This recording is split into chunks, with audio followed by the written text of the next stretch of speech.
ভগবান বলছেন যে শ্রীকৃষ্ণের আশীর্বাদ ছাড়া জড় সভ্যতা কেবল ছেলে খেলা মাত্র। পিতামাতা যতক্ষণ একটা শিশুকে খেলতে দেয় সে ততক্ষণই খেলতে পারে, যখন তাকে ডেকে নেওয়া হয় তখন তার সমস্ত খেলা সমস্ত কার্যকলাপ বন্ধ হয়ে যায়।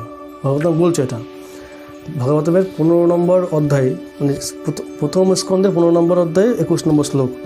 তদ্বৈ ধনুস্ত ঈশব স রথ হয়াস্তে স অহম রথি নিপয়ত যত অনুমন্তি সর্বম ক্ষণেন তৎ অভূত অসৎ ঈশ রিক্তম ভস্মন হুতম কহ করত্তম ইব উদ্ভম উৎসম। ব্যাখ্যায় বলছে, পূর্বে রাজারা যার প্রভাবে আমার কাছে মস্তক অবনতন করতেন, আজ সেই ধনুক, সেই বাণ, সেই রথ, সেই অশ্ব সব কিছুই আছে এবং আমিও সেই রথেই আছি।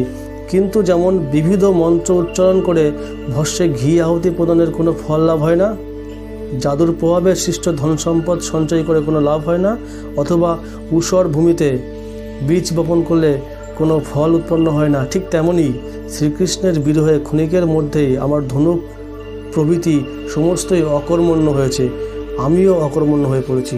ব্যাখ্যায় তাৎপর্যে প্রভুপাদ লিখছেন, ধার করা অলঙ্কারের গর্ভে কখনো গর্ব করা উচিত নয়। সমস্ত বল এবং বীর্যের উৎস হচ্ছেন পরমেশ্বর ভগবান শ্রীকৃষ্ণ এবং তারই ইচ্ছা অনুসারে তা লাভ হয়। যত সমস্ত রকম যে শক্তি সব কিছু ভগবানের ইচ্ছাতেই লাভ হয়।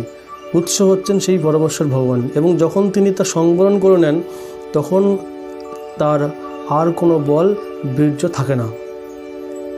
ভগবানের কাছ থেকে সব কিছু শক্তি আসছে এবং ভগবান যখন সেটা সংবরণ করে নেন তখন আর কোনো বল বীর্য থাকে না। ঠিক যেমন সমস্ত বিদ্যুৎ আসে বিদ্যুৎ শক্তি উৎপাদনের কেন্দ্র থেকে এবং যখন সেখান থেকে বিদ্যুৎ সরবরাহ বন্ধ করে দেয় তখন আর কোথাও বাতি জ্বলে না। ঠিক সেরকমই পরমেশ্বর ভগবানের পরম ইচ্ছাতেই সেই শক্তির উৎপাদন ক্ষণিকের মধ্যে হতে পারে, আবার তার সংবরণও হতে পারে। শ্রীকৃষ্ণের আশীর্বাদ ছাড়া জড় সভ্যতা কেবল ছেলে খেলা মাত্র। পিতামাতা যতক্ষণ শিশুকে খেলার অনুমতি দেন ততক্ষণ পর্যন্ত সে খেলতে পারে, কিন্তু পিতামাতা যখন তাকে ডেকে নেন তখন তার সমস্ত খেলা বন্ধ হয়ে যায়, সব খেলা বন্ধ করতে হয়।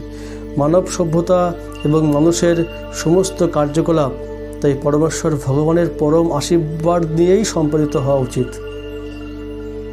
এবং সেই আশীর্বাদ ছাড়া মানব সভ্যতার সমস্ত প্রগতি একটা মৃতদেহকে সাজানোর মতোই। মানে ভগবানের আশীর্বাদ ছাড়া একটা মানব সভ্যতার সমস্ত প্রগতি যত ডেভেলপ হচ্ছে কিনা তা হচ্ছে একটা মৃতদেহকে সাজানোর মতোই, নিষ্প্রাণ। এই শ্লোকে বলা হয়েছে যে মৃত সভ্যতা এবং তার কার্যকলাপ ছায়ার গাদায় ঘি ঢালার মতো এবং ঊষার ভূমিতে বীজ বপন করার মতোই নিরর্থক।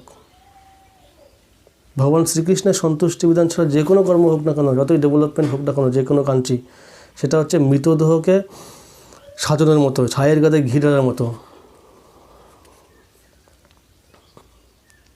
ভগবান যখন সংবরণ করে নেন তখন আর কোনো রকম শক্তি, কোনো রকম উৎস থাকে না।